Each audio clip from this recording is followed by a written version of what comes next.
Dhoni versus Rohit, Faf versus Bumrah, Jadeja versus Bolt, Team 1 versus Team 4 in the points table. Two of the most successful franchises in the history of the IPL collide on Saturday in match 27, the BAP of all rivalries, Mumbai versus Chennai. This is a game that gets everybody's emotions going. It's a heated contest. It's a contest full of classy players, fabulous performances over the years, and there have been some amazing moments between these two teams. And today promises to be yet another cracker of a game. It's happening in Delhi, it's happening on Saturday, and it's a big one. Let's start with Chennai, number one on the points table. 5 games in a row that they've won for the first time since 2014. That's correct. They're on a roll and they're setting records.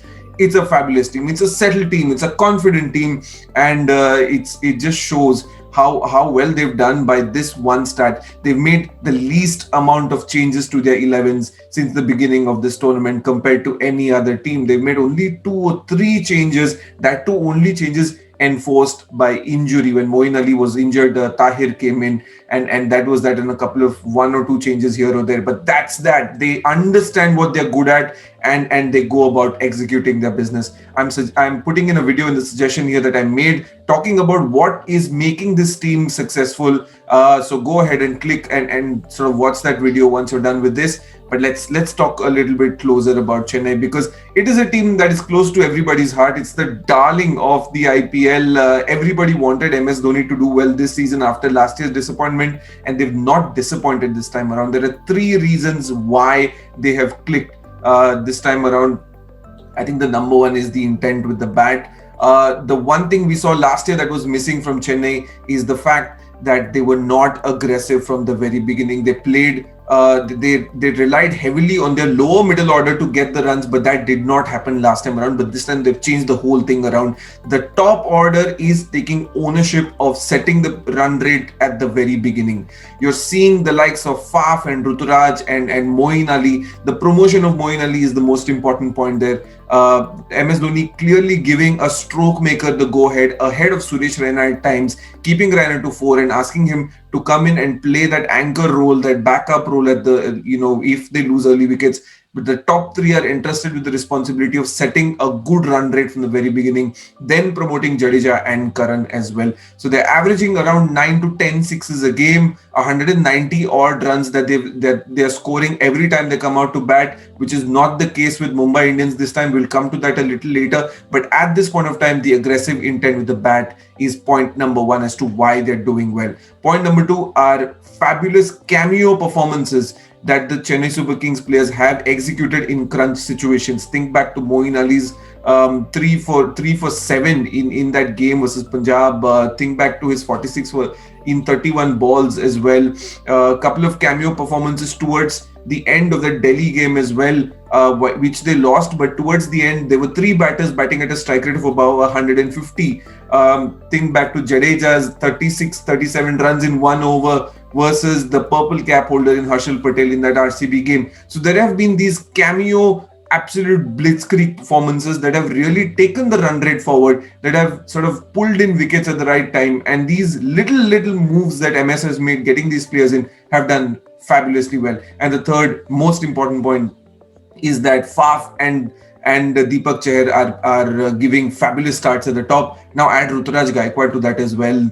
These 3 players are setting the precedence right away for Chennai Super Kings. You talk about Deepak Chahar first. He's picked up 7 to 8 wickets in the power play out of Chennai's 13 to 15 wickets that they've picked up in the first 5 games, and he's really set the precedence right away, picking in those wickets, getting that ball to swing in Mumbai's conditions. Let's see what he does in Delhi. But he's done well in the early stages of the game.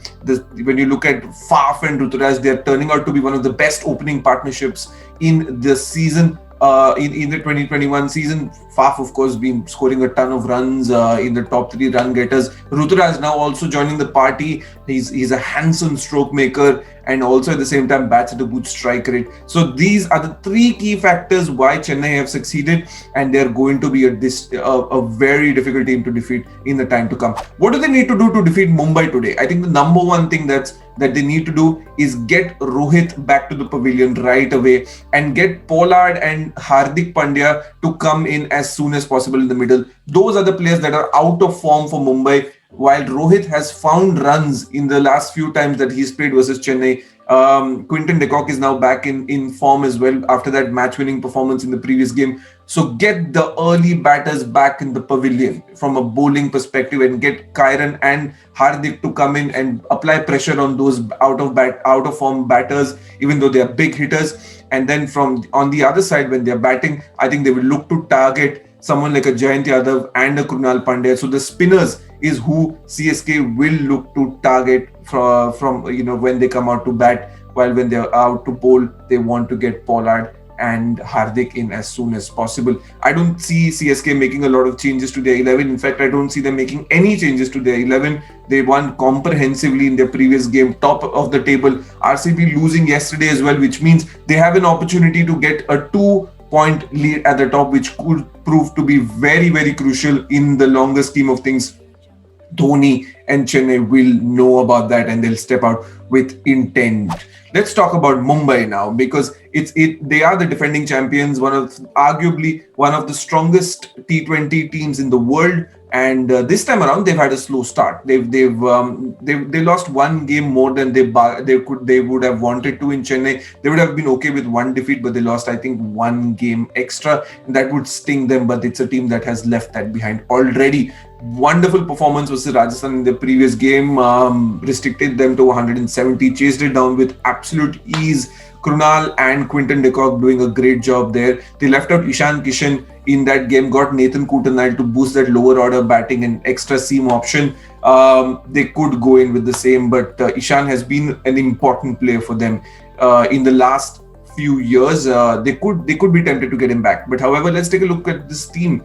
Rohit and Rahul Chahar have been winning them most of their games, the games that they won early on. But now you're seeing the others coming into action. You saw Bumrah bowling well. You saw Bolt bowling well in the last game as well.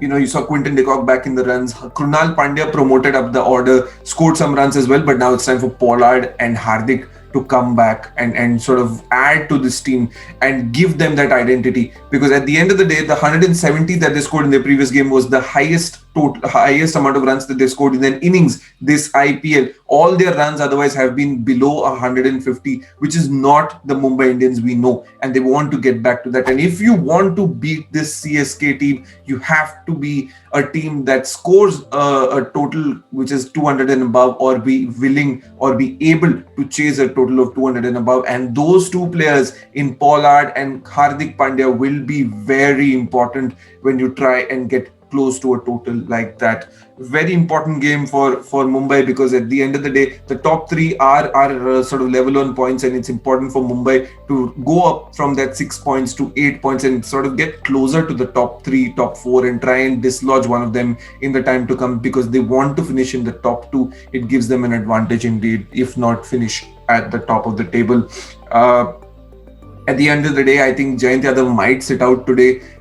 You might get an Ishan Kishan, but it's not very likely. You don't see Mumbai making a lot of changes. They play the opposition and they play the surface, and they realize that Jayant in Delhi, he's a former Delhi player. Even in 2019, when they came to Delhi, they played Jayant Yadav in that game. That was the only game that Jayant played in 2019, if I remember correctly. So I think they will continue to persist with him, but especially because they've seen that Krunal has done well at 4 for them in their previous game. However, this is a Chennai Super Kings side. The previous game was versus Rajasthan Royals.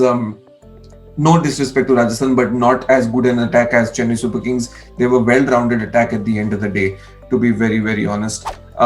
If you talk about matchups, I think I spoke about it at the beginning of the video as well. The matchup that I'm looking forward to is Faf versus Bumrah at the top. It's going to be, obviously Faf is not only because of the new ball moving around probably in Delhi at some point, maybe in the first or 2 overs. The white ball doesn't do much these days, but also because Faf is somebody who's been interested with the responsibility of batting the 20 overs. So if Bumrah comes back in the middle overs, like they bring him, or like they bring him towards the end, that could be a contest that I'll be looking forward to.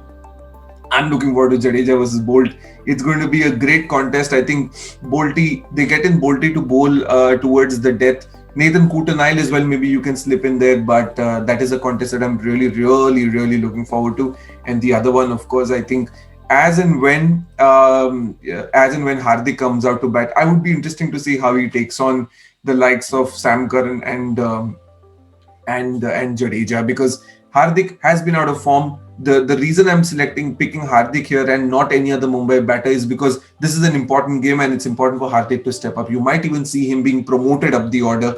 So if Hardik can step up and take one of the CSK batters for cleaners, it could prove to be a different game altogether. Time for predictions, right? So this is going to be a tricky one. Of course, we're playing in Delhi. Win the toss, please bowl first. That's going to decide everything in this game. The dew is a lot in Delhi. It's very, very difficult to bowl second.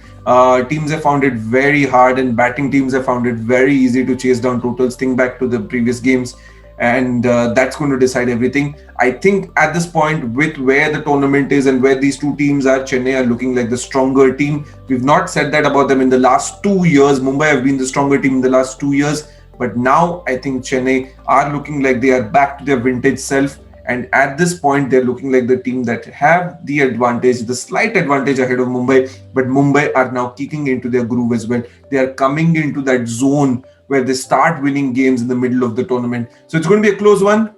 Maybe just siding with Chennai on this one.